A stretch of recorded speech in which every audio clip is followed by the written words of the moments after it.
and welcome to the 197th episode of The Thriller Zone. I'm your host, David Temple, and today my guest is rising star DJ Williams, author of the Chase Hardiman series. Today, DJ and I sit down for a face-to-face conversation filmed live in the Temple Treehouse here in San Diego. Is it a real treehouse? No. But then again, it's not actually live. What I can tell you is we are going to drill deep into his new thriller, King of the Night. But we're also going beyond the page into a deeper conversation about the world of publishing, both traditionally and independently, which is a two-sided sword DJ has swung a number of times. So let's get into our second episode here in our all-new and brightly polished Season 7, now with a new car smell. Please welcome DJ Williams to the Thriller Zone. DJ Williams is in the house. Well, thank you. Good to be here, everyone. Cocktails will be served here shortly. Yeah. One of the reasons I wanted to sit down and wing a lot of it with you is because you have had such a fascinating background. I mean, you're not just, I worked in corporate America as an accountant, or nothing wrong with accountants, and, I wanted to pick up writing or something. No, we're talking about, you were born and raised in Hong Kong. Mm-hmm. Okay, let's just start there. How does that happen? Dad in the military? Parents were missionaries, and so they lived there 20 years. I was born and raised, I was 15, and I loved it. I love living over there. All my friends from grade school, a lot of us are still connected through social media and stuff, Sure. So that's been kind of the fun part is when you grow up over there, you think this is normal. But when we came back to the States, you start realizing that was not a normal experience, which is very cool. I remember kind of a funny story is in Hong Kong, the last couple of years we were there, I went to an American school, getting me ready to come back to the States. We get back to the States, my parents enroll me in one of the roughest high schools in Los Angeles at the time. I went from Hong Kong, like private school. All of a sudden I'm in the first day of school, there's fights breaking out everywhere. And right. What is happening? Right. But then I won the lottery because each class I went to, they start handing out the textbooks and everything. And I'm looking at it. I come home, my parents well, how was your first day of school? And I'm like, it was great. Oh, well, that's good. Why? Why was it? Every class they gave me, I already took in Hong Kong. So I literally, my entire high school experience here in the States, I never studied. I took all the same classes. And word got out to the teachers, right? Word got out to the teachers. And my senior year, me and my best friend, we were getting recruited to play basketball. The teachers knew this, so they just all signed me a hall pass to the gym. I went to one class, I think it was government, that was it. But my whole senior year, I played basketball all day, graduated, the whole thing. And so it was a blessing in that way. And then, I was traveling since I was 4 years old. That was just normal to jump on a plane and fly to Japan, Korea, Philippines. I've been to the Philippines a lot. But yeah, it was a fun experience. How many languages do you know? English, Cantonese, very rusty. If I'm in a setting where people are speaking Cantonese, I can understand a lot more than I can speak. Uh-huh. But when we went back to visit, this has been years ago, we went back to visit some friends, and I was there for 2 weeks. At the end of those 2 weeks, I could sit down and just start talking to people. Wow. It just all came back. And then I took a year of Spanish when I was in Hong Kong. Yeah. And I thought, I'll never use this. Why am I even in this class? Right. And then I moved to Los Angeles and I'm like, I'm such an idiot. I should have paid attention. Yeah. So, yeah. And now, besides writing, hey, by the way, did I hold up this beautiful little thing? Oh, yes. Thank you. Yep. King of the Night. We're going to talk about this, but I'm just so fascinated. I want to make sure I drill into the back of some backstory on you. Yeah, sure. I got a couple of notes. Some of these were notes that I was going to share with you as though you were to say to me, hey, David, have you got any advice? Then I would tell you. Yeah. But if you didn't ask me, I would never tell you. I put the word wow here at the end of this because this crescendo finale was so good. Oh man, thanks. So I don't want to start bathing you in accolades. Oh, go ahead. I can take it. Okay. Well, Ryan Steck and I were talking about you the other day. He gave you a blurb here, a sensational thriller. And I said, and I'm talking to him like I'm not talking, like you're not here. I'm like, dude, what do you think about this guy? Great guy. I'm like, I know, right? Salt of the earth, just kind, considerate, professional. He goes, yeah, I'll do anything for him. I'm like, yeah, me too. And I don't know where that comes from. I think you have a kindness about you, and there's a lot to be said for kindness. Then when people are kind to me, I'll do anything for you. I'll do backflips for you. Then on top of that, folks, the dude can write. Oh man, thanks. I liked The Auctioneer. What I liked about The Auctioneer was that it was original. Who writes about an auctioneer, right? Ever. Never. No, nobody ever. And then turns it into a thriller. And I'm like, oh, okay, big check mark for originality. But then King of the Night, and I'm going to say this, and I mean this with everything in my heart. And if you say to me, I'm just going to say it. This needs to be discovered because you're self-published, right? Yep, indie. I'm an indie. Okay. Yep. And I praise you. I high five you. I high five you. I'll take it. On indie. However, and I know this is probably going to be nearly impossible because I've just recently run into this. This is as good as anybody out there doing it at a different level. Like, you and I were talking before we went on about the Jack Carrs and the Vince Flynn's and the Ludlums and the Brian Freemans and so forth. These guys who have really been spending some time with it. Le Carre. But I'm reading this and I'm going, there's little hints of Le Carre here. There's I like Chase himself. He feels like he reminds me of kind of like Jason Bourne, so that Jason Bourne, not a superhero. He just happens to be an average guy who is bent somewhere, and he's trying to figure out how he got bent. He also has these kind of out of the ordinary powers of fighting that he is not exactly sure how he got it. Of course, that's a little bit different with Chase, but just to cut to the chase. This is mainstream, top-notch, New York Times thriller at its best. Can I quote you on that? No. Well, I gave you a quote. Oh, you did. You did. It's an 11. On a 1 to 10, it's 11. And you know what? It is. Yeah. And I often do this. Tammy and I, my wife and I, will sit around. We watch a lot of content, and we will. She'll see books come in because there's probably 5 books floating every week, and she'll like, oh, who's that? Who's that? What do you think about that? And she knows if she sees me off in the corner reading, you've got my attention, because you can't do this volume of reading and podcasting and really sit down and read cover to cover every single book, right? You've got to kind of skip through a little bit.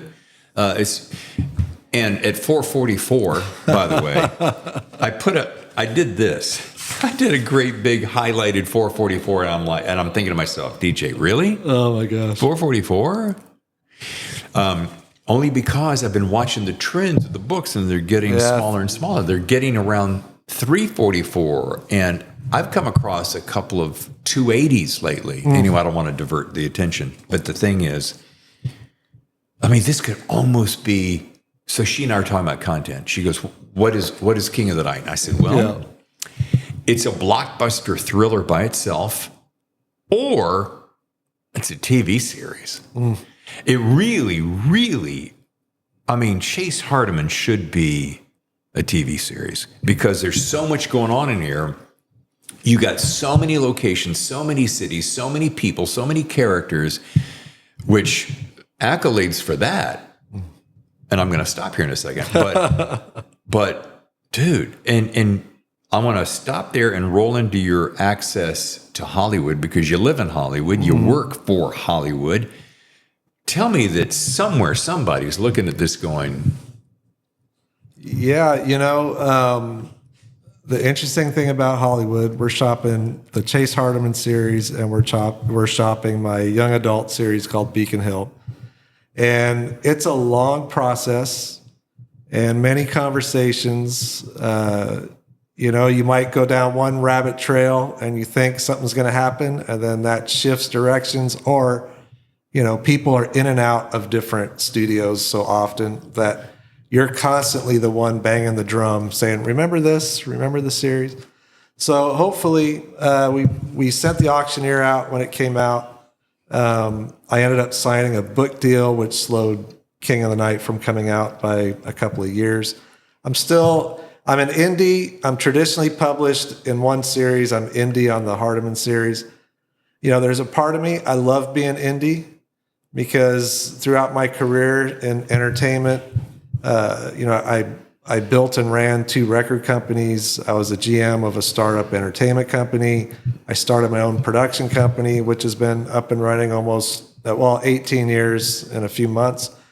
And there's something about it for me is I love that, okay, grassroots, we're going for it. And, all the marketing, all the packaging, like we do all that in-house. And I love that part of the process as much as the writing side. So, but and then, I write the series, exactly what you were talking about. When I wrote The Auctioneer, I looked at that as season 1. Oh, good. Of a Chase Hardiman deal.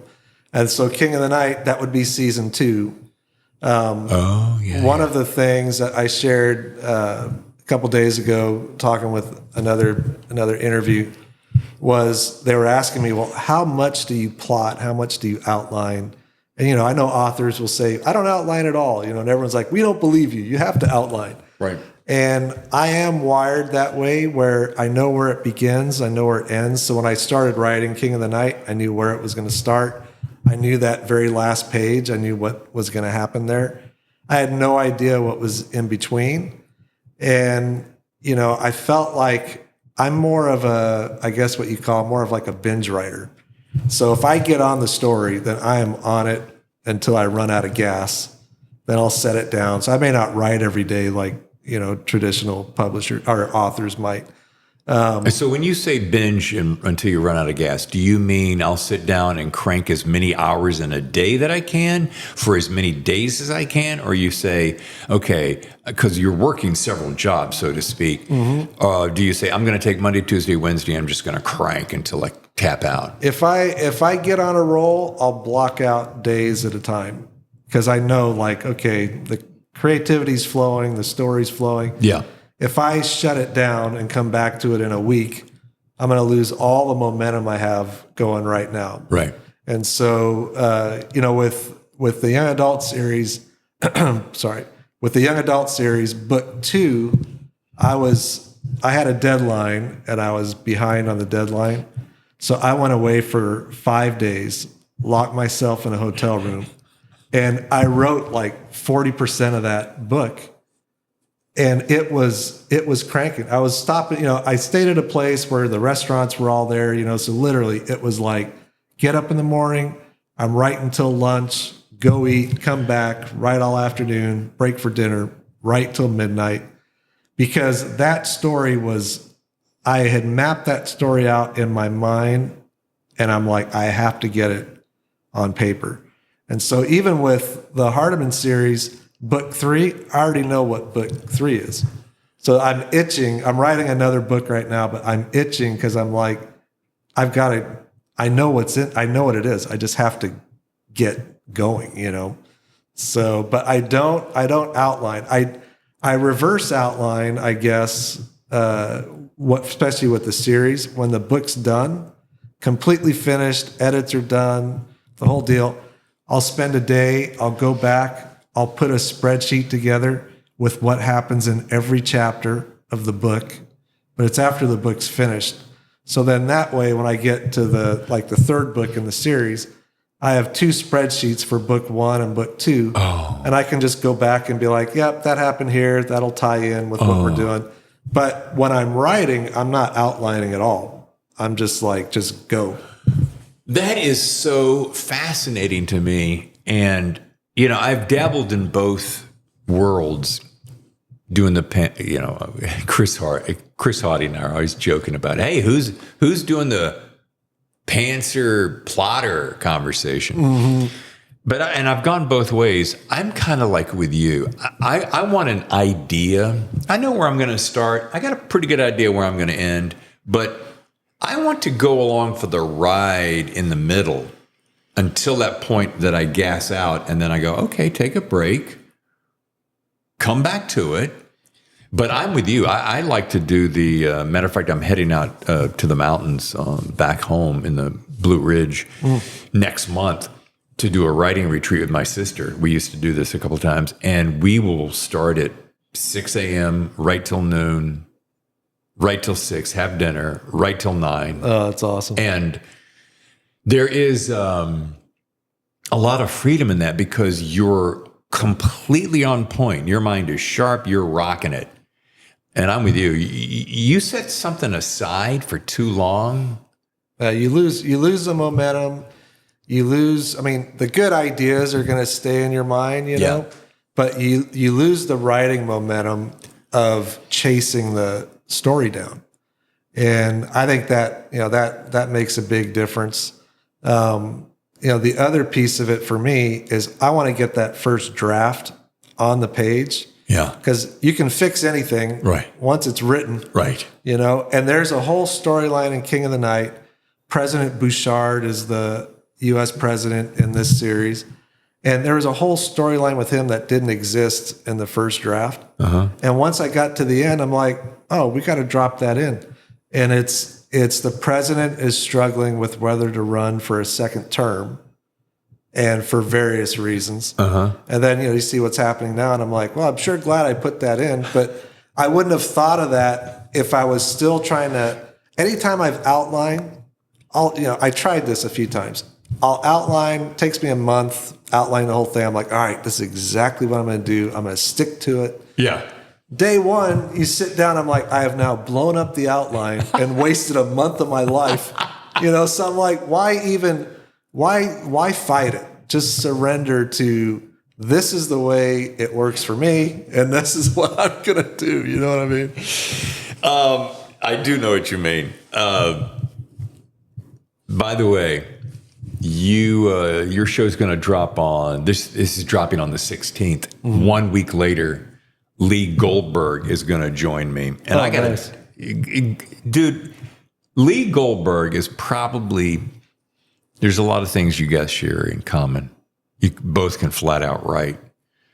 He's the most gracious, giving, kindest guy at his level that I have yet to meet. Mm. There's something about him. It's like, and I'm just drilling down, talking off cuff, because I'm like, he's a baller. I mean, he's balling. Well, yeah, totally. And he's balling two books a year, and he's working on 3, possibly. Unbelievable. And here's my point.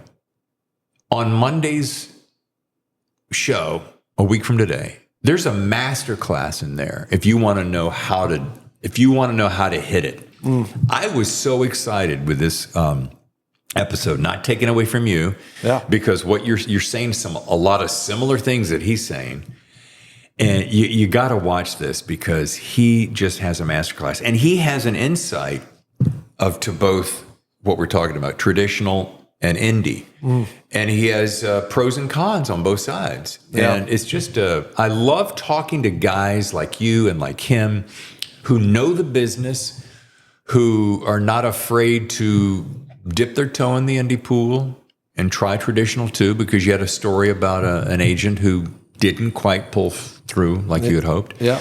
And, we're all just trying to make it happen. And as the competition continues to increase and the struggle to hit the eyeballs increases and our attention spans decreasing and the plethora of information out there, it's just getting tougher and tougher. Yeah, I mean, I'm traditionally published on the young adult series I'm writing, indie published on the Hardiman series. And one of the things I've experienced, and this may not be true for all authors, but one thing I've experienced is for the author, it's the same amount of work. You still have to write the book. You still have to go through all the edits. You still have to market the book. Yeah. And so while I've had a good experience, overall, I have seen, and maybe I'm just wired this way because of, I think I'm definitely entrepreneurial in different aspects of my life. Yeah. So I look at the books kind of as the same way, where I'm comfortable saying, okay, we'll design the cover. We'll put a marketing plan together. We'll hit social media. We'll put the trailers. We'll do all that. And, having control over that, there's something I really like. One thing we did early on, we targeted Barnes & Noble. So we built our own database of all the customer relation managers in the United States.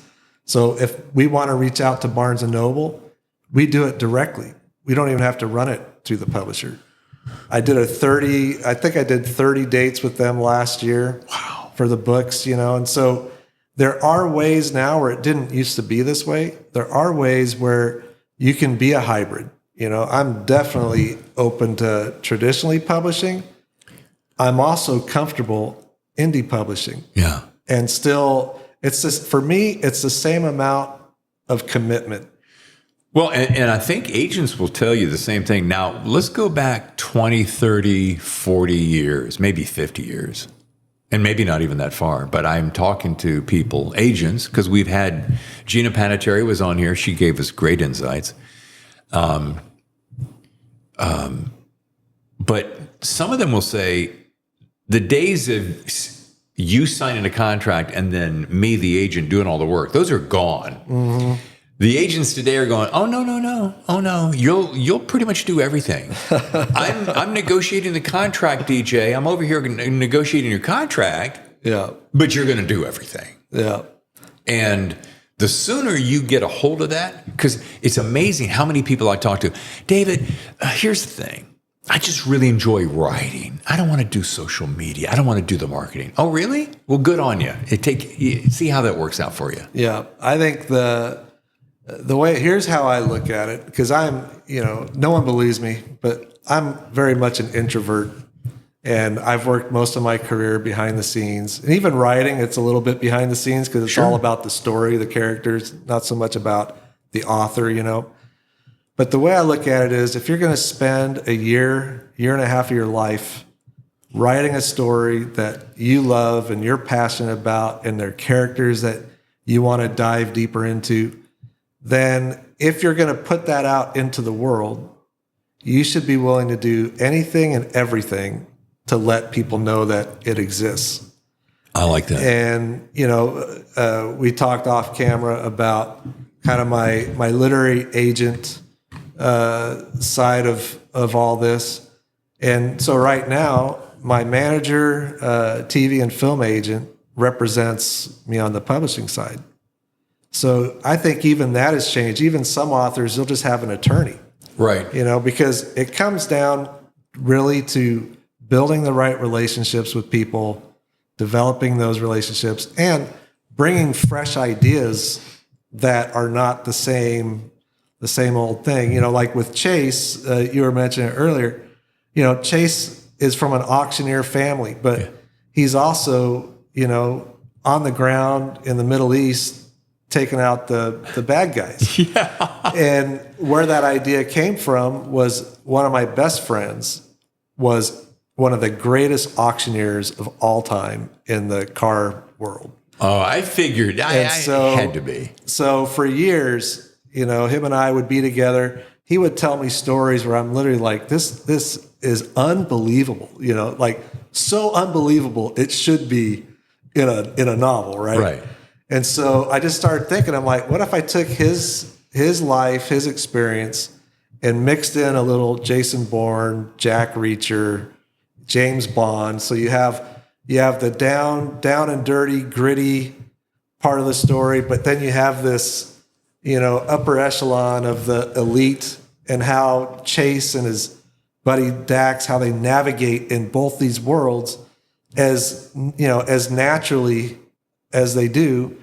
I thought that could be really fun, So when it came out, my buddy was the first to read it because I'm like, dude, this Chase is based, you're like the spark of inspiration. He's reading it, it's just like, I can't believe I'm James Bond. This is like unbelievable. That's so cool. Yeah, so it was cool. I'm going to take a short break to say hello to our new sponsor, who happens to be DJ. Yes. And when we come back, we're going to talk more about Chase Hardiman series. And I got a couple of questions that are up my sleeve that you're going to want to hang around for. So DJ Williams is my guest. It's a Thriller Zone. Stay with us. Exactly. Good cut. Yeah, and how about that commercial, huh?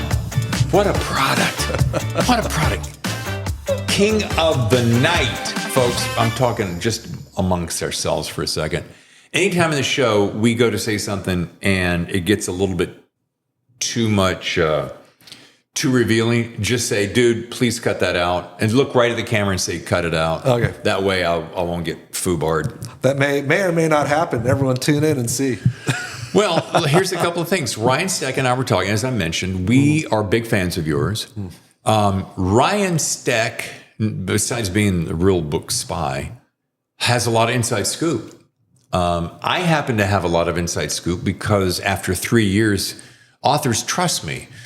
I have wanted desperately, DJ, to have a series or a section of the show called Overtime. Yeah. Thriller Zone Overtime. So that for those who, because most people are digesting about 15, 20 minutes of the show. If you're really liking it, you might go 30, which is why the show is now kind of going to 30 minutes instead of an hour. Yeah. But there's so many things that I learn and that I'm told after the microphones are off. 50% of that is really juicy shit that I really, really like learning, which I cannot talk it about. Yeah. And 50% of it is just great insights that I learned that I'm like, dude, why didn't we talk about during the show? Yeah. Well, that's kind of my secret sauce that I don't want to reveal. Or, well, here's the person who kind of taught me that. Or here's something I'm working on, but I really can't talk about it. Yeah. So what does that mean? Will there be an overtime? Maybe. But what were we talking when we were in the commercial break and you said, and I said, I have inside scoop on that. Oh, Kyle Mills. Okay. Kyle Mills. Okay. Yeah. Going the route he's going. So he is with a group called, I can't remember. It was a couple of people who were in big traditional publishing houses. They all came together and said, we want to do it differently. And it feels like, and I don't know enough to speak intelligently about it, but it feels like kind of a hybrid between the two, because let's face it, there's got to be a new way or some new ways because everything is changing. Hey, taxi drivers had a great little living, but all of a sudden Uber comes along and they're like, oh, we're out of business now. Yeah. So there's tidal shifts. Well, you're seeing, to me, like what Kyle Mills is doing, at least what I've read about it. I love that idea. Yeah. When I think of the music business, there was a shift where it was artist, record label. Then it became joint ventures together. If you look at what's happening even in Hollywood on the streaming and even, the motion picture side, is you have a lot more. Let's use Kevin Hart as an example. Okay. He has built a massive production company by now having skin in the game rather than just being paid as talent. Right. And I think that shift is already, you look at The Rock, you look at Kevin Hart, you look at Krasinski, and Emily Blunt, like Marky Mark. Yeah, I mean Wahlberg. Yeah, he's selling everything. I mean, there's nothing he's not selling. Exactly. So, but I love that part of it where it's like, let's really partner. Let's really partner together and bring everything we have to the table. I'm the underdog climbing up the mountain of the publishing world, So, but what I could see is more of that happening over time, where it's like you want to sign a deal with an author, it's more of a joint venture than it is, We're going to pay you to write this book. And then we have 2 lines of marketing that we hope you'll do, interviews and whatever else.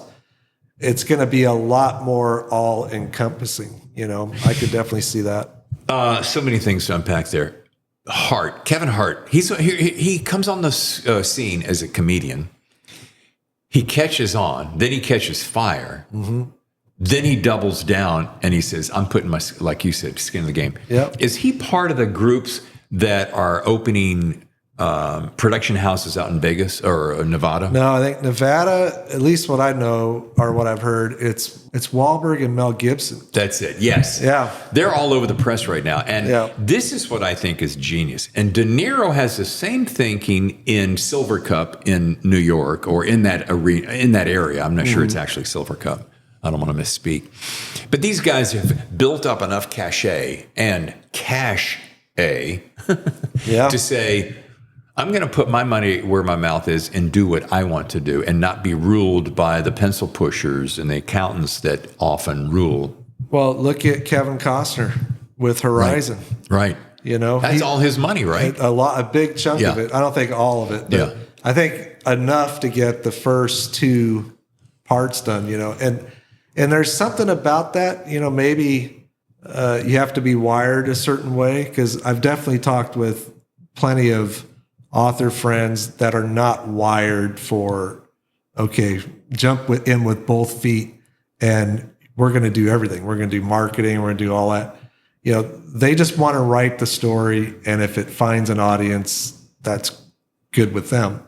But I think if you're looking at building out something that's going to last, I think you have to have skin in the game, I could not agree more. And I think for so many reasons, these guys have already made their money. Like I'm thinking about Kevin Costner. I saw this interview. I think it was CBS, and he was talking about this. And I thought, you've already made millions. Now, unless you just want to live a superlatively extravagant life, then what better way to test your passion than to put your cash on the line?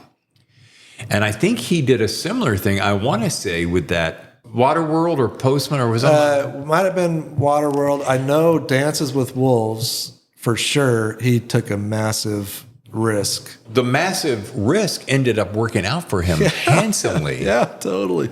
This is what ran through my mind when I was hearing Costner speak. If you have an idea that you really love and you're super passionate about it and you're willing to roll the dice and you can afford to lose the money without hurting your family or your future, then why not? Yeah. Yeah, I think that's part of being a creative.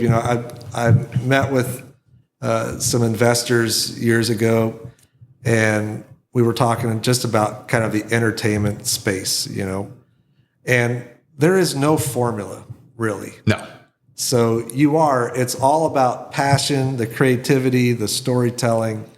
And then, you roll the dice and see, will it find a home? Yeah. When I sat down, this was 2013. I was actually before 2013. I found myself in Africa filming a documentary. And, I grew up in Hong Kong, moved to LA. I'm a city boy. Concrete is my friend, Right. And sand. I like sand. Yeah. But I'm in Africa, and we got done with this 3-week shoot, and we were going to shoot some B-roll on the Zambezi River. So my buddy's like, all right, be ready tomorrow. We're going to go. I show up at the airport. It's a 4-seater Cessna. And so right away, I'm like, okay, this is not going to be your normal 3-day getaway, right? Right. Get on this plane. We fly into the heart of Africa. I'm looking out the window. There's giraffes, there's zebras, there's impalas, the whole thing. I'm like, this is nuts. So we got our headphones on. I'm like, hey, where are we going to land? I'm the stupid, city boy going, where's the runway? Right. The guy goes, that dirt road down there, that's where we're landing. And I'm like, what? So we land there. We hike into where we're going to stay. 4 tents on the Zambezi River. And so my buddy tells me, hey, if you're scared, you can share a tent with me. Uh-huh.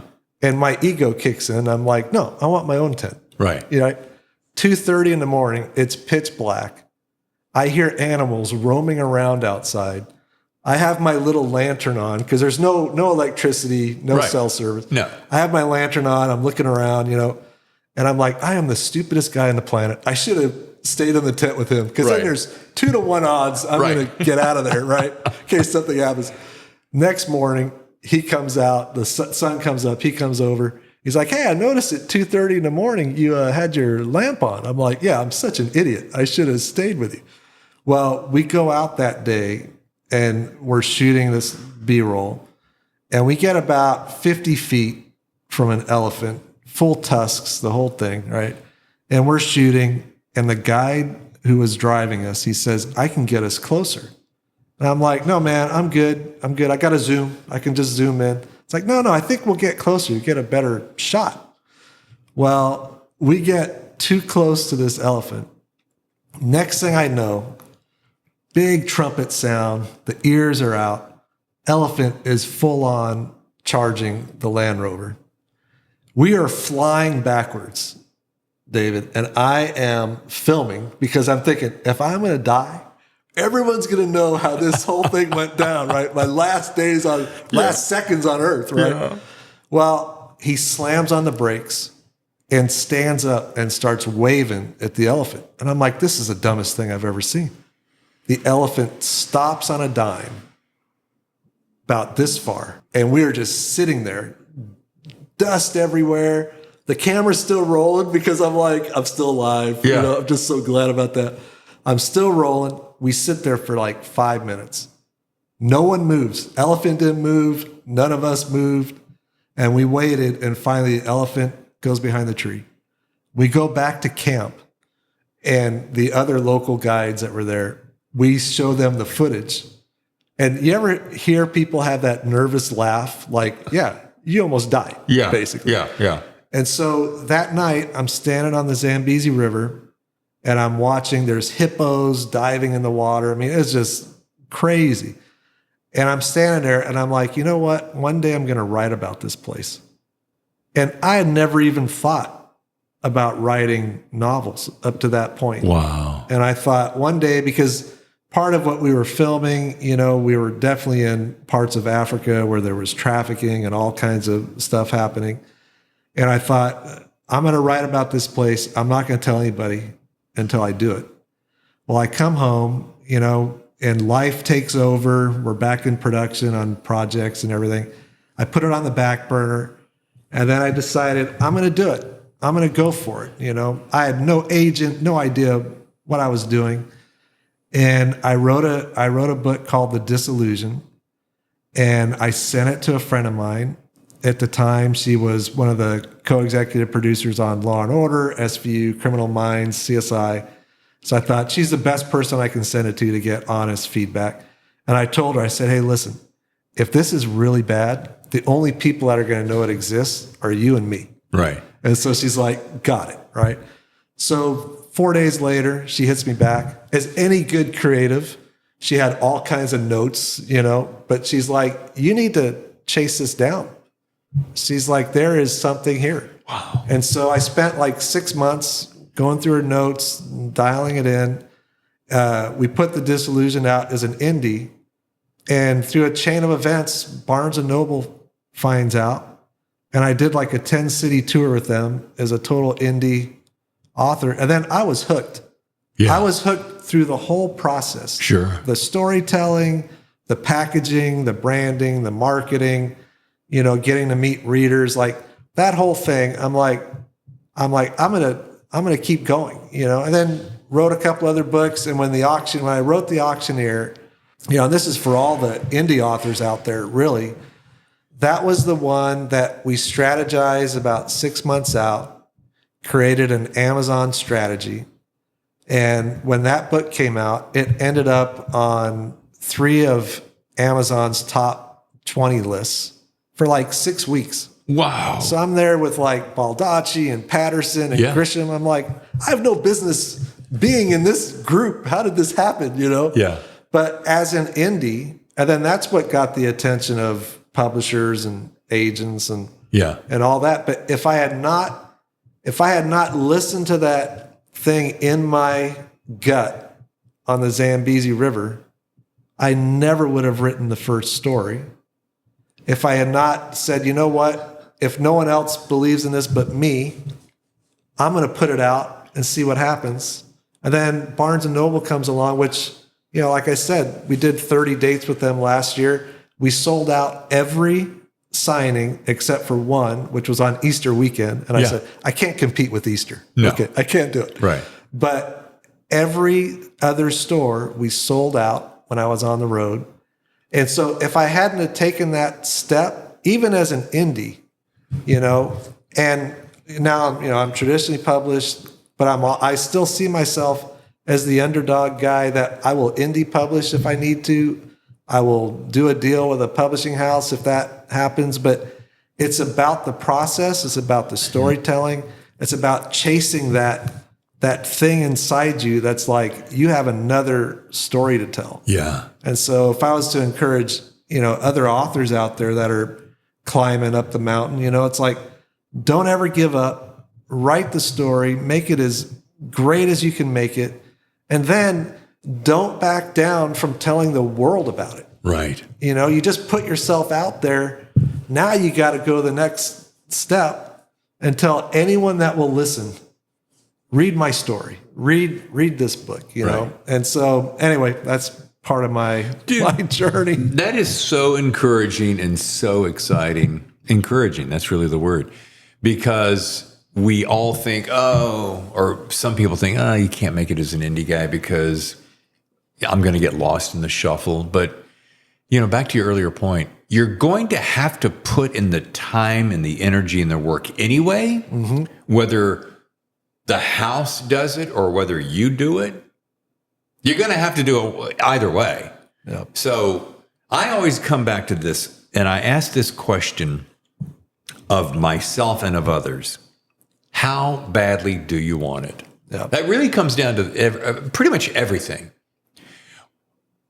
Well, I want to do such and such. Okay. Well, have you done this? Well, no. Have you done this? Well, kind of. Have you done this? A little bit. Have you done this? No. Well, then how badly do you really want it? If you haven't done that, your actions are telling me you don't really want it that badly. Yeah. And I think, for any creative, there is always that fear that you're going to create something you love and people aren't going to resonate with it. But what I've learned, because we can easily get distracted with, let's look at sales numbers, let's look at all this stuff. What I've found is if you love the process, if you love the idea of sitting down and saying, I got a spark of an idea for a character or for a story, if you love that process of writing, with like my life is kind of split in two pieces. I do production, so I'm around a lot of people, and then I write novels where I'm not around anyone but myself. And right. I kind of like both. Right. When you're working with a team of people, and that goes back to what we were talking about a little bit earlier, when you have skin in the game, whether it's with a publisher or with, your own team of people, when you have skin in the game and you're working alongside others, the end product is going to be better. Oh, yeah. And so learning to work in that environment as a creative is really important. And then, being the isolated writer, writing by yourself with your headphones on in a coffee shop or in your house, wherever it is, I love that part of the process too. I love them both. And it's a good balance because I think the publishers are going to require more from authors apart from just writing the story.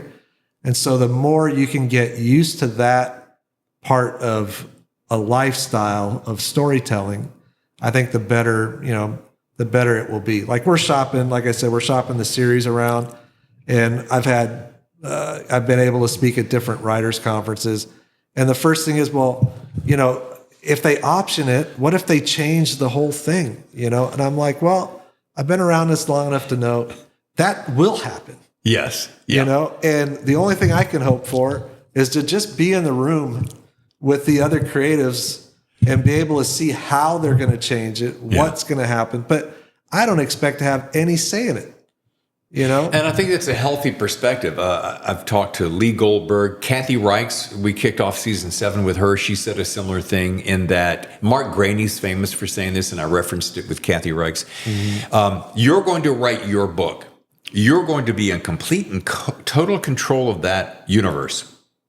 And then if producer guy comes along and says, I want it, you're going to sell it, make money. He's going to do with it as he wishes. And so be it. The people who go, oh, but you've ruined it. The book was so much better. There's an interpretation. You got 444 pages there. You can't turn 444 pages into a screenplay. Well, screenplay is going to be 124. Or even a series. Or a series. Think of the streaming series. Those are mostly 8, maybe 10 episodes. Right. You'll never fit an entire book in 10 episodes, 10 40-minute episodes. Never going to happen. I mean, unless you're, I'm trying to think of like the best screenwriter on the planet. Here's a perfect example. It was a picture of a glacier. So you see how big the glacier is above water and how deep it is underneath? And it said, here's the Harry Potter movies. Below the water, here's the Harry Potter books. Yeah. It's like 10 times as deep. Right. And so as much as you like the Harry Potter movies, which I think they got better towards the end, I'm a huge fan of the books. Yeah. And so of course not everything makes it into the film. Right. Of course, J.K. Rowling, she has enough leverage to probably have a lot of input, but you want for that, it's a different outlet. The books are one thing, film is another, streaming series is another one. And those directors, those producers that are experts in those fields, you want them to give you their interpretation. It's going to be way better than you could even imagine as the author. Yeah. Unless you live and breathe producing, directing, like if you're not doing all those things, trust me, those guys will come in even with a different point of view, but they will give their spin on it. And like we said, there's no formula for this. At the end of the day, then you'll find out if the audience loves it. Yeah. You won't know until it's created, you know? That made me think of something. I look at self-publishing world, a lot of the folks, especially in traditional world, because I've heard this now a number of times without mentioning names. Well, you're not really legitimate until you go the traditional route. Now, you can spin that a couple of different ways, and I'm not going to drill down on that. But here's what I think about. Traditional, the biggest point is the access. Those agents, those publishers are going to give you access to a much bigger audience automatically because they spent decades building those relationships. Yeah. But I often will say to people, and you and I have chatted about this offline, hey, I want to write a book. You ever written a book before? No. Do you know how to write? No. Do you know anything about it? No. But you want to write a book? Yeah. Go write the book. Go write the book. And when you're done and you've given it the best shot you can, and if you still need my input, come back. And then I'll kind of help you figure out where to go. And if you just want to self-publish it so that you can get it in front of you and hand it to your friends, there's nothing wrong with that. You're going to make what I call beer money, maybe. But if you don't, whatever. What blows my mind is, and you've got great book covers, is when people will write a self-pub. I've got it, Dave. I've got this covered. Yeah. And then they put a shitty cover on it. And I'm like, you do realize no one's going to buy the book because people don't judge a book by its cover anymore. What? I'm like, yes, they do. Yeah, especially now, you think of brick and mortar retail. Yeah. The shelf space. Yeah. Unless you're one of the big major authors, your shelf space is the spine. Yeah. You think about that. And then also on Amazon, any online retailer, it's no longer the book cover that's this size. It's now a thumbnail. Yeah. That book cover has to look killer as a thumbnail now. Yes. So there is definitely a trick to it. You know, for the Hardiman series, my buddy Nick Castle does the covers. You know, he does covers for other authors too. And, you know, if I was going to give anyone advice on that, I would say budget for editing and budget for a cover.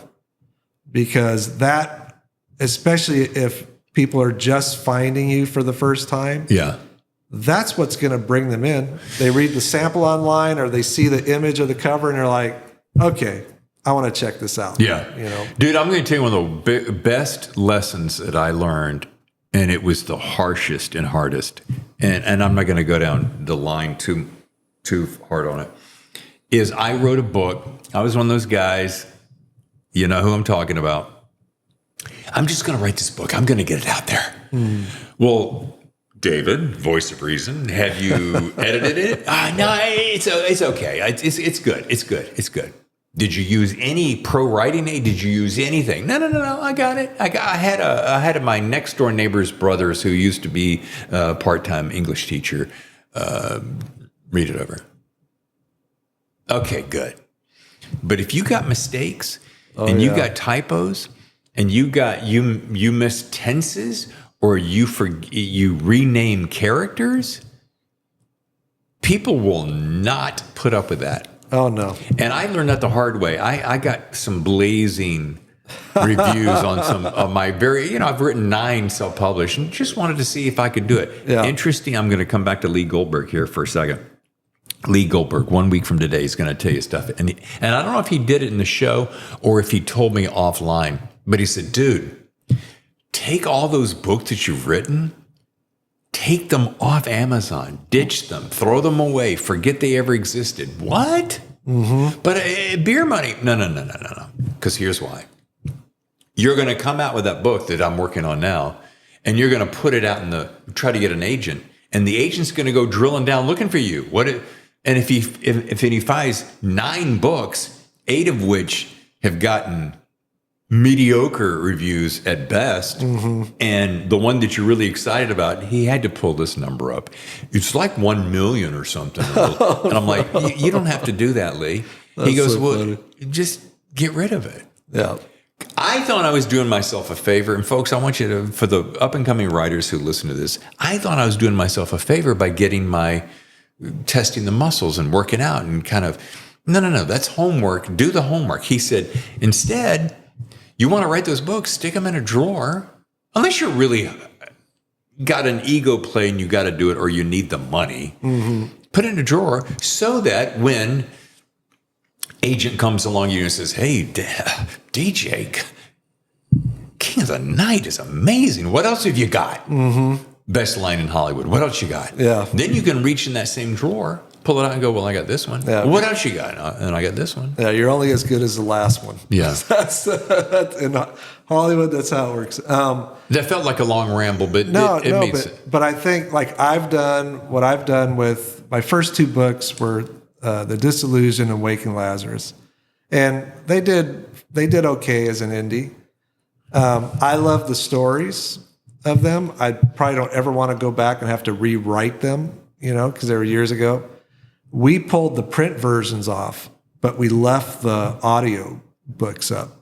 It's a lot more forgiving when someone's listening to a narrator telling them the story, rather than catching grammatical stuff, when I indie published The Auctioneer, I did that because I had a plan.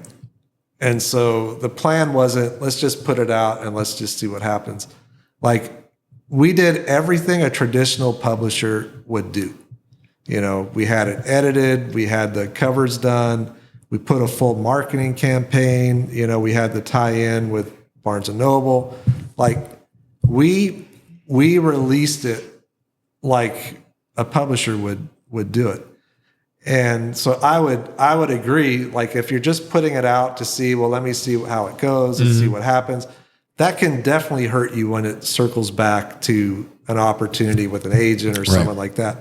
The flip side is if you go into it with the mindset of I'm going to build something, and if I hadn't have done that with the auctioneer, I would not have gotten a traditional deal.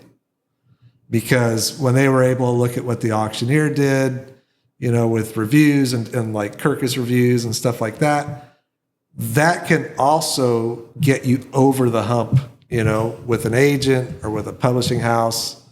And if they see what you're bringing to the table. So when they looked at what we did for the auctioneer, they saw, we cut the trailers, we did the marketing, we did all that.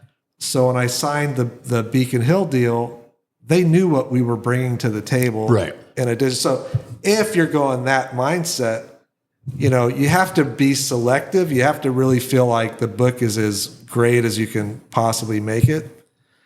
But I wouldn't self-publish unless you are really going to put it out like a major publisher would. That's solid advice. I think, but if you're not ready for it, I would definitely go that route of write the stories, put them in the file cabinet. I've got, 3 or 4 books that have never seen the light of day. Right.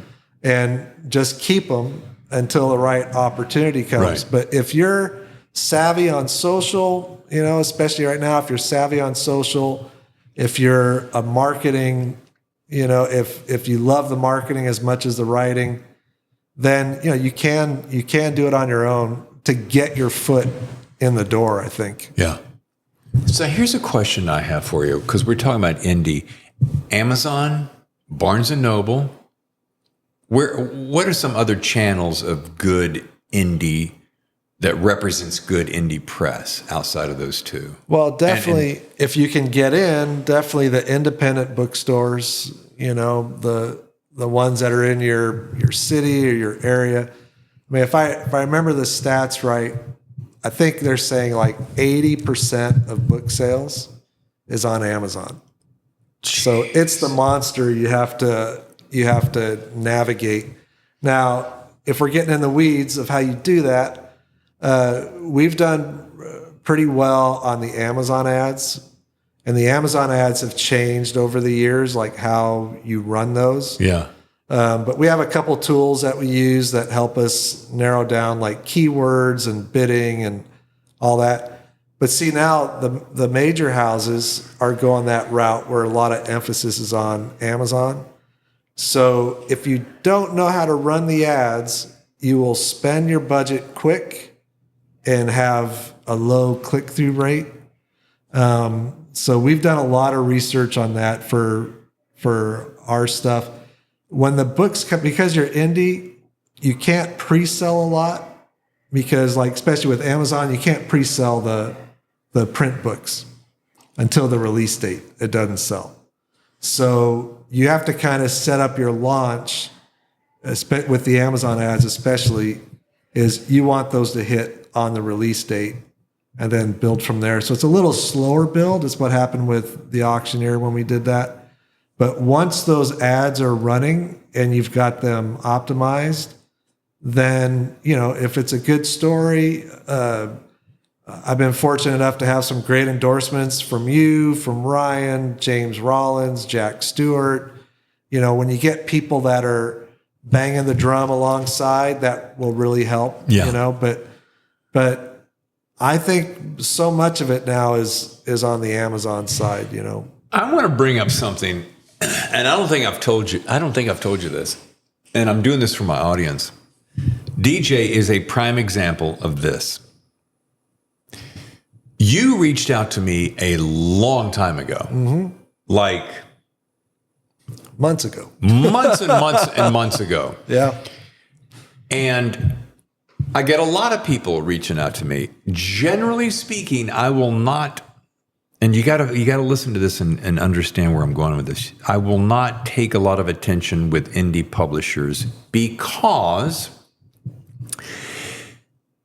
I'm trying to make even a modicum of a living off of this. The only way I can do that is through sponsorships like yourself, people who want to run ads on the show outside of a prime sponsorship, because it takes a lot of money and time and energy.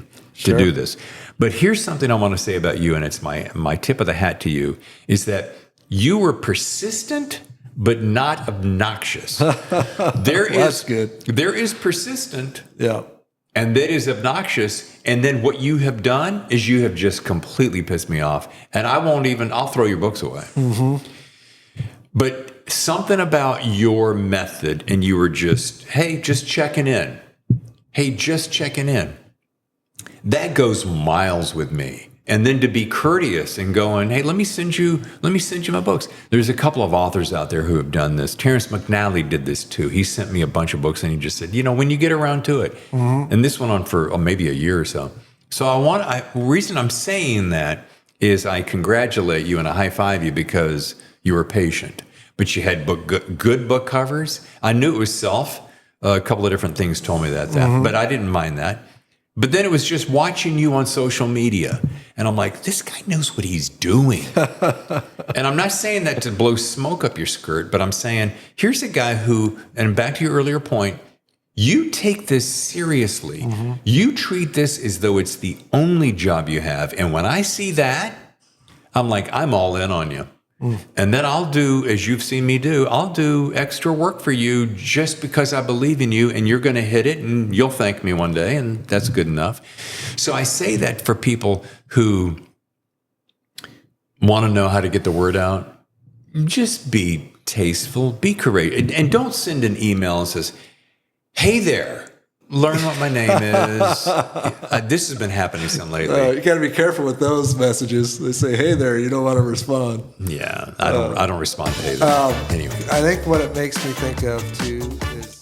Hey folks, Dave Temple here. I hope you're enjoying this episode of The Thriller Zone with DJ Williams. As you can tell, these face-to-face conversations make all the difference in the world when you're chilling out together in the same room, right? You know what I'm talking about. They get more real, more honest, and more inside baseball. So if you're enjoying the show, hang with me as we're going to continue with DJ in just a minute. But before we do, I'd like to ask you a small favor, and I have a gift for you simply for playing along. Take 2 minutes, tops, and go to our website, thethrillerzone.com. There, pretty easy, right? Thethrillerzone.com. In seconds, a box will pop up asking if you'd like to join our mailing list. If you're cool with that and you'd like a free gift just for doing so, fill it in, confirm the email address, and then download my popular thriller, The Poser. Now you're wondering, what's The Poser? Well, The Poser is the first book in my Detective Patricia Norelli series. If you enjoy detective series like Michael Conley's Bosch and the gritty L.A. Noir twist of Robert Crace, I think you'll dig Pat Norelli's series. Again, just go to thethrillerzone.com, share your email knowing we won't spam you with a bunch of nonsense, and instead just keep you updated to all that's happening on The Thriller Zone. And again, once you confirm your email, you can download a copy of The Poser. And if you're a fan of audiobooks, I have that available too. As always, thank you for supporting your front row seat to the best thriller writers in the world. Okay, now back to the extended version here in overtime of today's Thriller Zone with DJ Williams.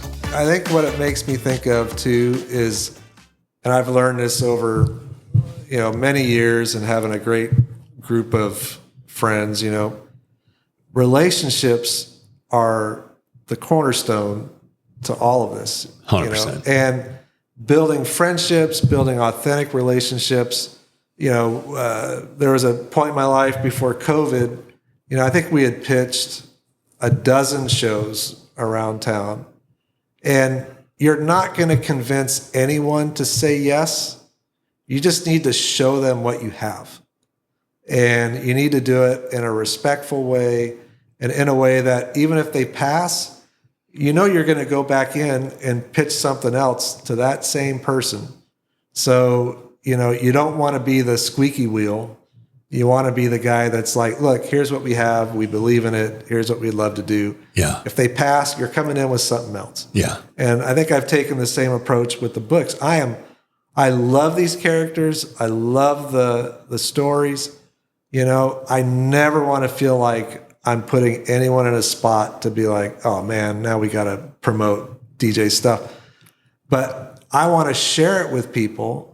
And then, as we've done today, really encourage authors, wherever they're at. It's like that creativity has been instilled in you for a reason.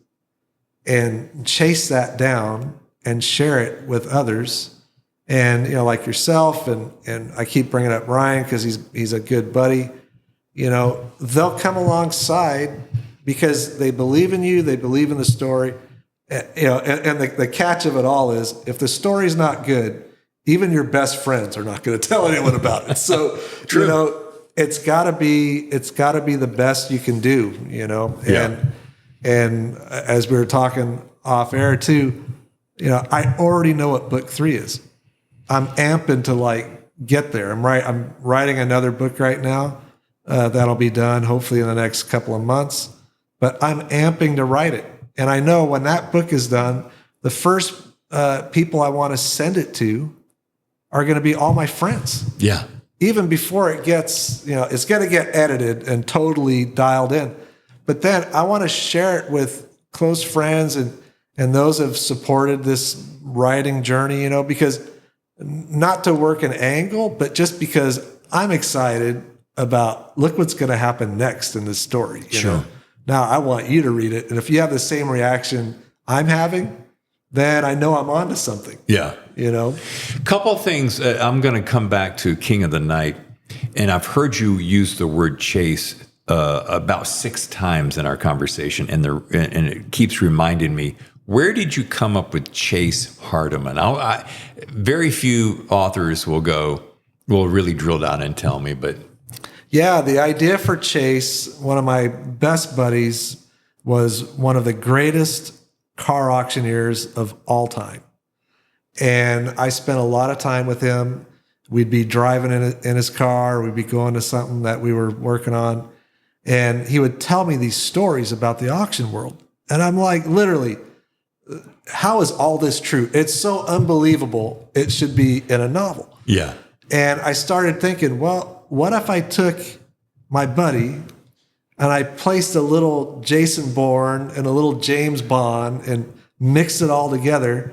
So you have this high-end auction world, but you also have this gritty, on the ground, Chase and Dax will take out the bad guys, and that's where Chase kind of started. A funny story about my buddy.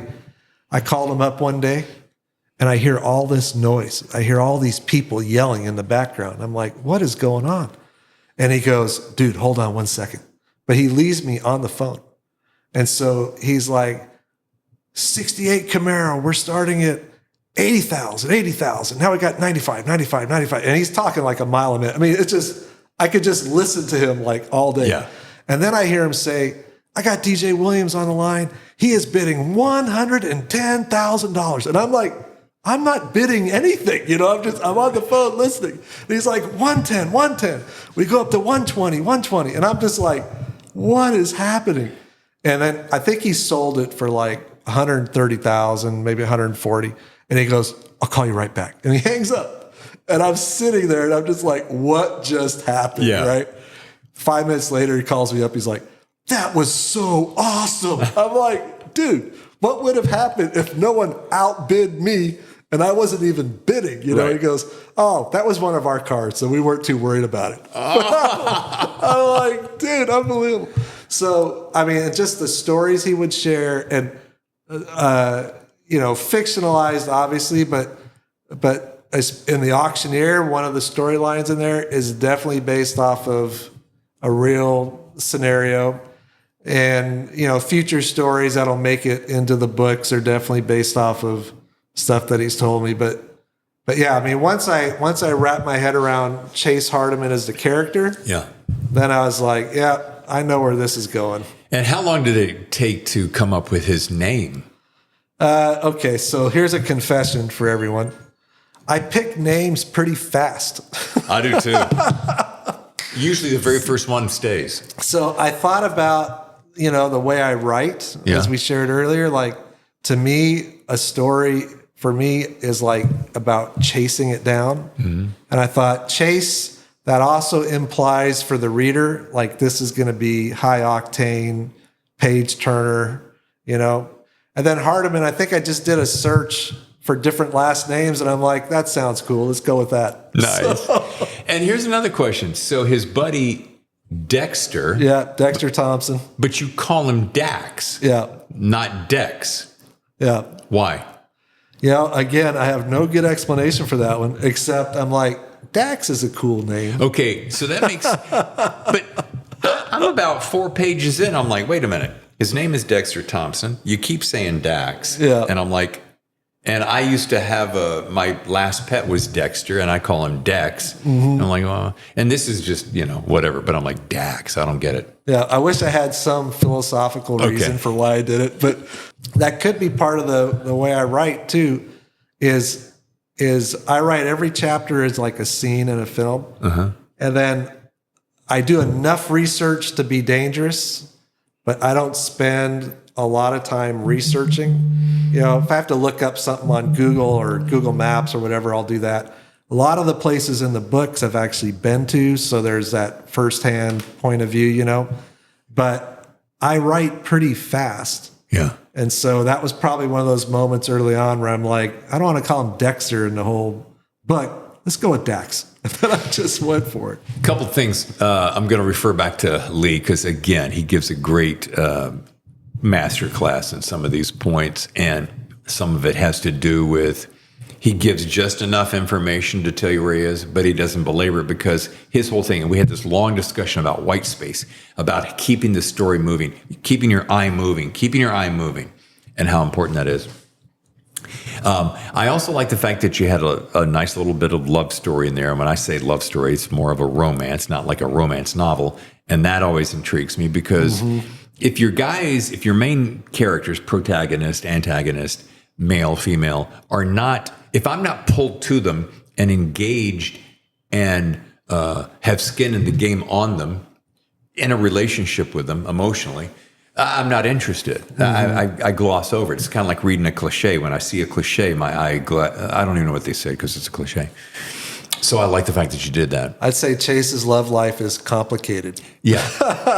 And at the end of The Auctioneer, you're left wondering what path Chase is going to take. The last sentence. Yep. And then in King of the Night, we're picking up Chase and Dax about, I think, 6 or 8 months after the end of The Auctioneer. And you're still not quite sure what route he's taking. And then we throw a bunch of other twists in there, and his love life is complicated. Yeah. Well, sometimes they are.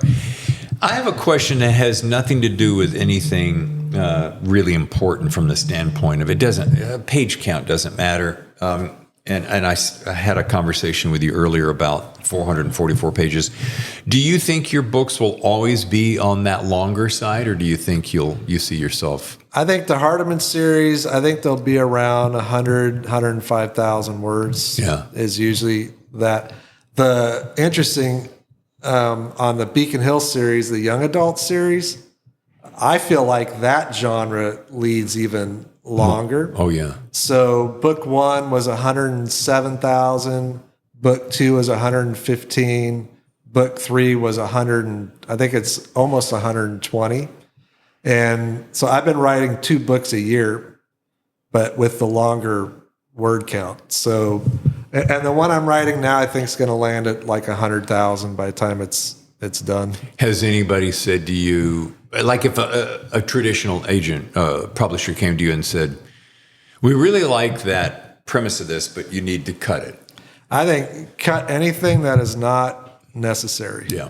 That's the approach I would take. Like if you're writing, for example, if you're writing a script, depending on what it's for, if it's TV, streaming, or film, you have a certain number of pages. So that's a whole different mindset because you're only going to put in what is absolutely necessary. Yeah. And you're going to cut any of the fat out because you've got this many pages. Yeah. So with books, it's a little different because you could, it was Mark Greaney. I think I watched one of his interviews. Like he writes some long books. Yes. But if every part of that story is necessary, then it makes total sense. But I'm all about cut out anything that slows down the story, anything that takes you in, go into left field. I'm open. You didn't You impress me as being someone who has been writing their whole life, but this was not an early passion of yours. No, I think I've always been a storyteller. I read Treasure Island when I was 8 years old, which was hilarious. I don't even know how I got my hands on the book. I read it in like 2 days, and then I read the whole Narnia series after that. And then I didn't read for a long time, But I always thought I'd be a professional basketball player. But then I realized I couldn't jump any higher. I wasn't going to get any taller. I was tired of guarding guys that were 6'5", But I think I've always been a storyteller, whether it was producing music, where you're telling stories through songs and lyrics.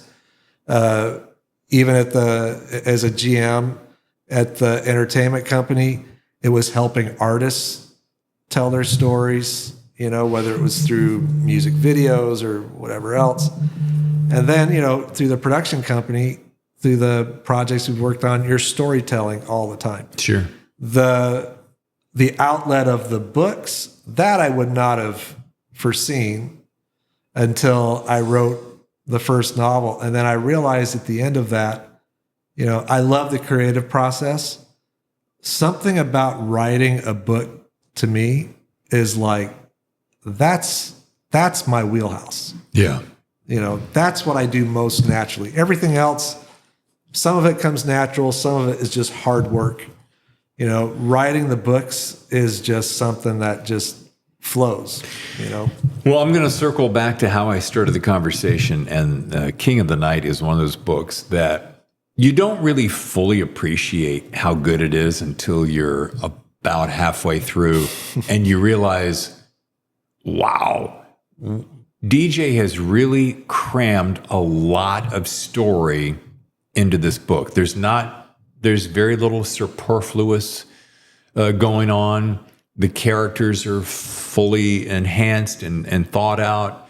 The plot, if you like jumping around the globe, which I'm a big fan of, then you're going to love the book. So kudos to you. It really does make me go, I can't wait to see what Chase will do next. Well, and just to throw this out there, with King of the Night, a great editor.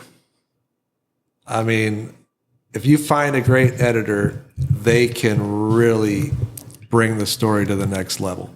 And when you get the edits back, you have to go through that moment where you cry you curl up in a corner and cry because you look at like 10,000 edits and you're like, okay, I suck as a writer, That's part of the process, unfortunately.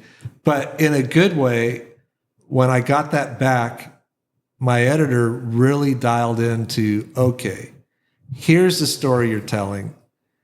Let's amp it up to another level, and challenged me to go back and tweak certain things, add things here, so that those reveals are even more impactful than when I had it finished. I think you brought a really good point up. We don't give enough credence to the editing process. I think I'm going to speak for myself.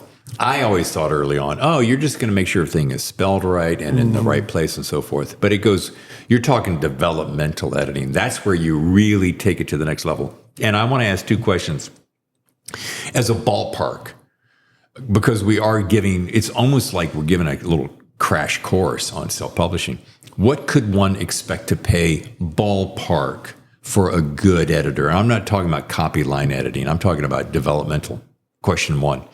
And question two, how long would we expect a developmental editor to take in turning the notes around? A two-part second question. And then how long will it take you to kind of take and turn that around? I think I would say the budget number is tricky because that comes down to, you need to find an editor that's in your genre. And then whoever that editor is, there's different levels of their experience. So you're going to pay more for the more experienced guys. And I was fortunate enough to find probably one of the best editors in the thriller genre. And that budget number will remain a secret. But it was enough to hurt. Yeah, but it was well worth the investment. Okay. I mean, by far. If you're thinking, if we're really going to make it the best it can be and we want it to get out there, then we build that into the budget of what we're doing. My point is, you're not going to spend $500 to $1,000. No. You're going to spend several $1,000s. So you have to know, you have to be committed that this book is as good as it is, and you will work to the nth degree to get it that way, and that you're in this for the long haul. Because if you're going to drop $3,000, $5,000, $7,000, $8,000 on a book and you know that, what are the chances of my getting that back? You have to definitely run the numbers to know if you're going to recoup. As far as how long they take, it could be 3-4 months depending on their schedule. And typically my turnaround time for edits, even with the young adult series, is I can turn the edits back around in like 6 weeks. Okay. So once I get it, I'll block out like a week at a time on my production schedule and just hit it. And it's a different mindset because you're not rewriting your book. So it's kind of like you're like a sniper, so you're going into certain spots that they're marking and you're like, gonna fix that, gonna fix that, gonna fix that. And then I'll put the book down for a couple weeks after I've done all that. Don't think about it. Don't even look at it. And then I'll wait a few weeks, then I'll come back, and then I'll sit down and read the whole thing as if I'm just a reader and see where I'm at, if it's making it better. So you could very easily, two-part question, you could very easily, yes or no, read this a multitude of times. Oh, yeah, definitely. And secondly, do you find yourself... You've come up with a story, you've written a story, you've handed it to your editor, they hand the notes back, you get down, you do it, and then you realize, oh, there's more here. Have you ever gotten to that point? You mean adding to Yes. it? You mean? Oh, all the time. Okay.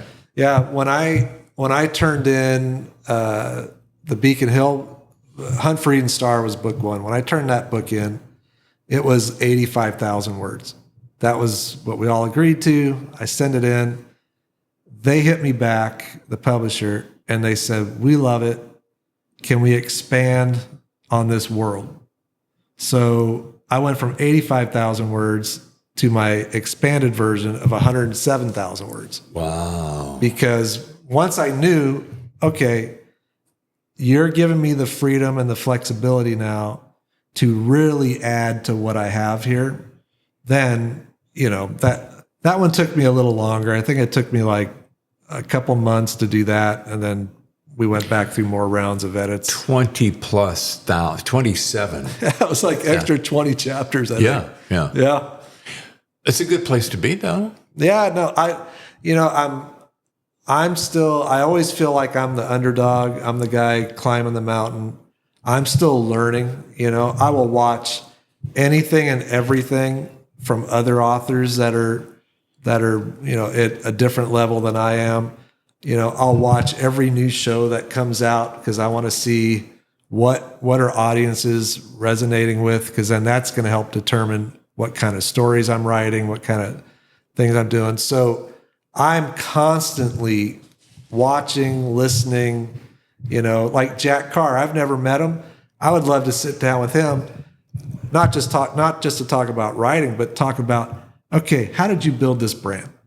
Because I am as interested in that as the storytelling. Sure. So you can glean so much from other writers, not just on the craft, but also on just how they approach things, how they storytell. Like John Grisham, one of my favorite books from John Grisham was The Testament. Oh, yeah. It may not have been his most popular book, but, reading that, and then years later, I find myself standing on the Zambezi River. And, his took place in the Amazon, which I've been there as well. I think those two things together, I'm like, I love that story. Yeah. Can I write a story that has little threads of that and then takes it in a whole nother direction? Sure. I don't know. Let's find out. Yeah. But I'm constantly learning, I think. And I think that's where you want to be as a creative person for sure. You mentioned absorbing content for ideas. Or do you have one or two shows, series, or movies that have captured your attention lately where you're like, oh yeah, I can do this? Yeah, I mean, this one's older, the Bourne series. Sure. Let's just check that off the list. Yellowstone.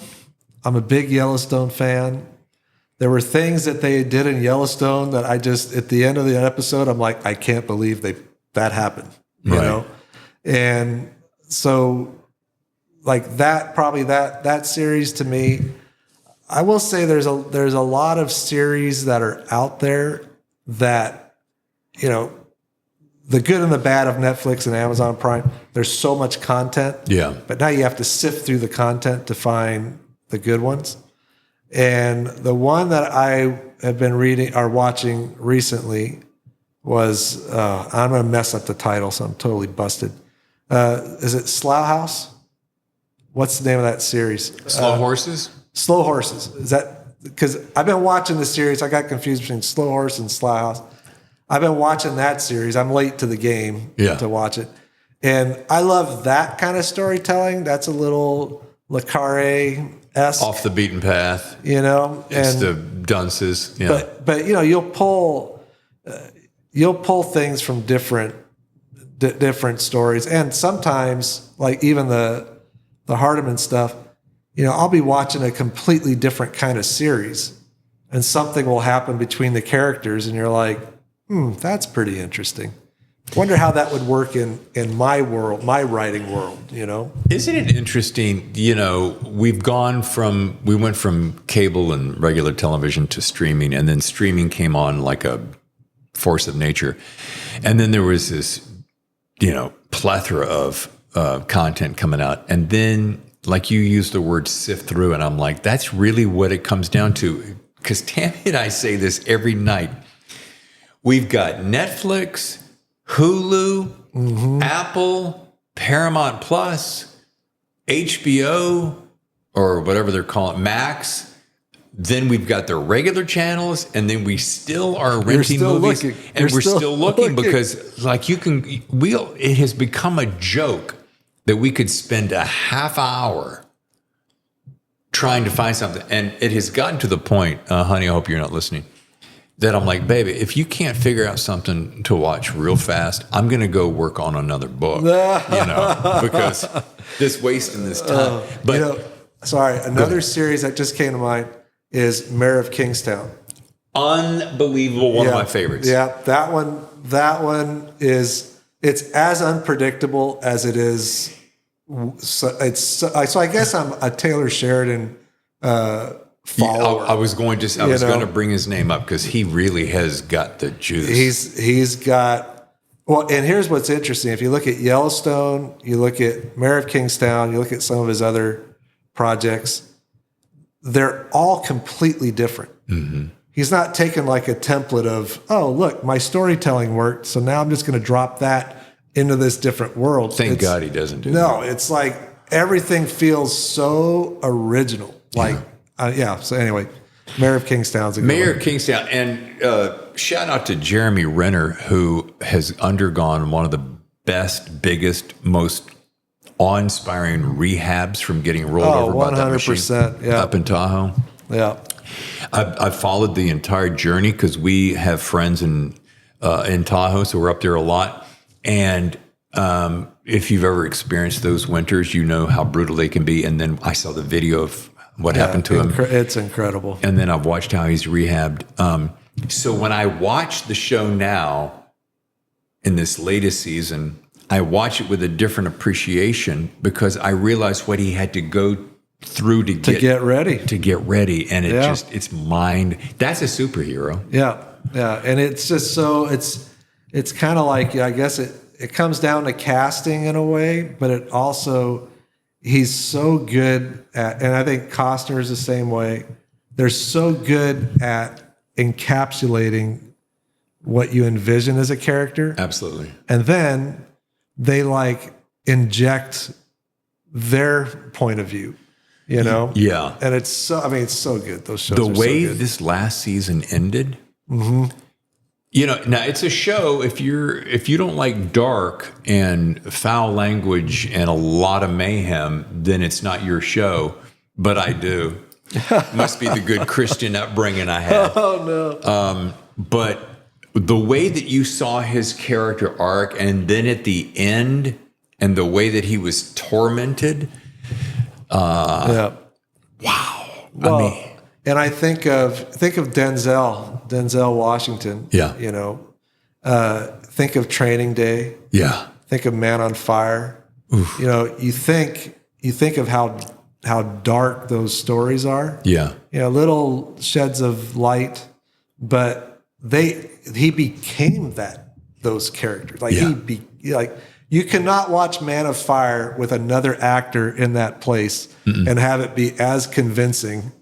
You know, it just wouldn't happen. I'll say that same thing for another series he did, and actually produced by my buddy Tony Eldridge, Equalizer. Yeah, that's another one. There's a series where I know it was based on another guy, and when you first saw Denzel, you continued to see the other guy. And I can't recall his name, but now I can't think of Equalizer without thinking of Denzel. Yeah, I will say that the first two were fantastic, and by the third, he felt like he was sleepwalking through it a little bit. well, I think each one of those Derivative. got darker. Yeah. You know, and I mean, the challenge is to, you know, from a storytelling point of view, when something's successful and now you've got to come out with like the sequel or the third one, like that is not an easy task. No. Because a lot of times you put your best stuff in the first one. Sure. And then when, you know, someone comes to you, even with books, you know, you put everything you have in, I put everything I had in the auctioneer, and then I'm like, well, I think Chase and Dax are going to keep going. Yeah. But they can't keep going unless it's better than the first one. That's the challenge. So, Yeah. I mean, you know. You made me think of something, and then it slipped out of my head because I was so engaged in what you were saying. John Wick. Now there's another series. There's a series. The first one, you're like, oh my God, you killed the dog, and the wife's gone, the dog's gone. And then by the fourth one, you're like, I remember seeing that going, oh, stop with the shooting. Just fucking die. Die. You have to be in a certain mindset to watch those movies. Yeah. That's like 11 o'clock at night. Yes. You're at home. Yeah. Everyone else is asleep. Yeah. And you've got it on like the big screen. Yeah. With the headphones on, surround sound. Yeah. And you're like, give me all the action just at one time, please. Yeah. And not like that last scene where they're going up the steps. You know, and everyone's coming at him, and he shoot. I think it was probably a good choice that they let him go as a character, because. Well, I mean, think about what he had to put his body through. Right. I mean, that's like those movies. You know, going into it, that's like full on combat. You know, I'm going to hurt myself for like 9 months. And I think he did end up hurting himself. I wouldn't be surprised. Quite a bit. I mean, that's. You know, I was Jeremy Renner was even talking. I think he used to do like some of his own stunts, you know, and he's literally like, now I let the stuntmen do what they're good at, you know, which is smart. So, you know, you made a comment as we were setting up the cameras, folks. We were DJ was talking about, you know, how does Joe Rogan go on for 2, 3, 4 hours? And I said, well, I didn't say this, but I'm going to say it now. Mm-hmm. When you're sitting down face to face, it becomes way easier. I mean, when you're on the Zoom call, whatever system you use, but if you're, you know that you got to get in or get out because there's only so much time and attentions are fractured. But when you get to sit down like this and just just talk, very easy. And the only reason we're not sitting over there on the couches with popcorn and cold beer is that we would never get out of here. We're going to put John Wick on in like 5 minutes, everybody. Well, as we start to wrap up, because it has been quite a journey and I've so enjoyed it, I love to, as you know, what do I end every show with? Best writing advice. And you have hit some excellent points. You brought up some really good points, both traditionally and independently. So, if you had to boil it down, and I'm going to put you on the spot and say, boil it down to like one or two things that you go, boy, writers, if you want to succeed in this business, here you go. I think the big one is finish the stories you start. Yeah. I've spoken to so many people that have gone down this journey. They get halfway through writing their book and they're like, I'm going to start over. Or they'll re-edit that first half of the book for the next 5 years. Right. And, I have to fight that temptation too, from getting partway through saying, I'm going to go back and fix some stuff. Yeah. Sit down, get that first draft down, no matter how long it takes. Don't be in a hurry. Make it as great as you can make it. Then once that draft is done, you can go back and fix the first half, the second half. You can add characters, you can add storylines. Finish the stories. And if only you're the only one to ever read it, then that's fine. Yeah. Right. Just let it's the storytelling creativity side. Just let that flow.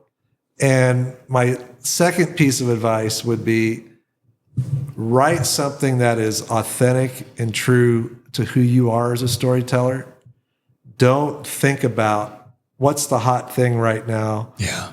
Who's the hot character out there that I could kind of copy something off of.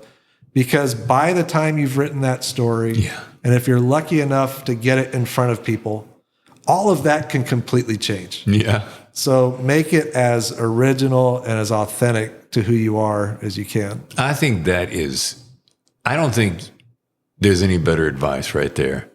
You can't finish something that you don't start, and be authentic and original as you possibly can be, that you're really in love with. Because as you made a point earlier, you're spending 3, 6, 9, 12, maybe 2 years with this book by the time you...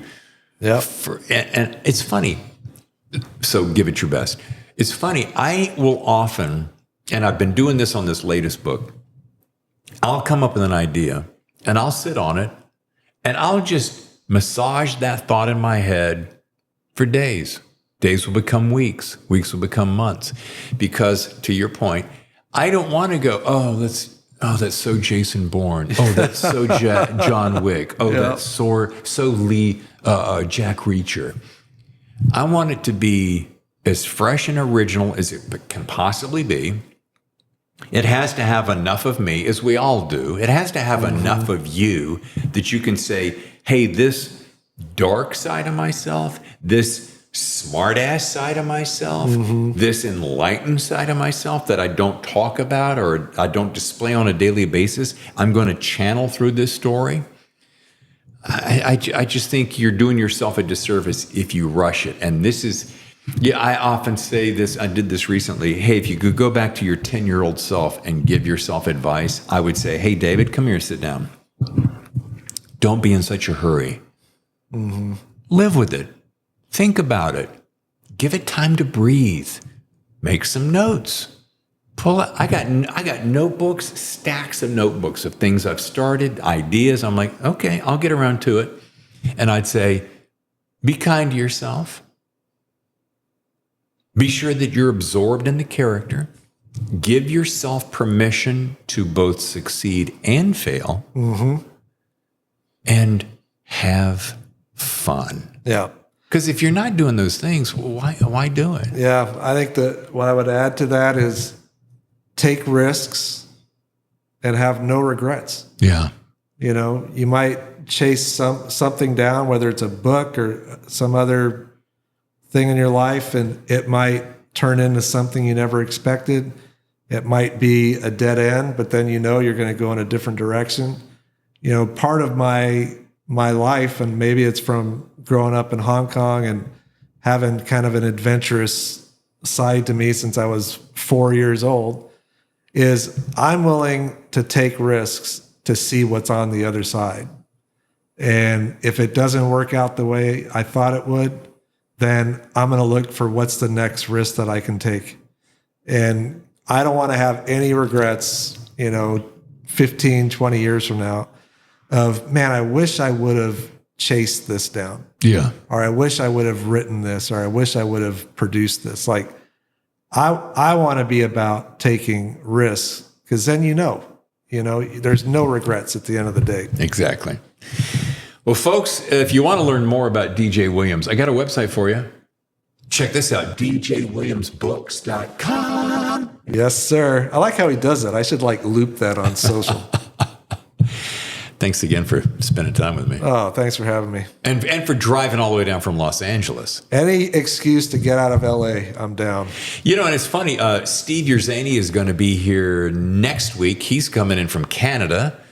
Steve Stratton came in from Colorado a few months back. Don Winslow, who lives right up the hill, and Julian, he came in here on one of his final. That was a highlight of my life. I watched that. That was just awesome. It sat right there, right here. Oh my gosh, he was so good. So my point to that is, there's only so many hours in the day, so much time. If you want to be on the show, consider coming to San Diego. It's pretty fantastic. It's nice to get out of the city, believe me. Yeah. And we live in a nice resort, and the weather today is spectacular. So throwing a little plug in for the Thrill Zone on location. Do it. It's fun.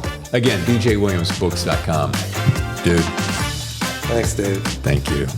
Your front row seat to the best.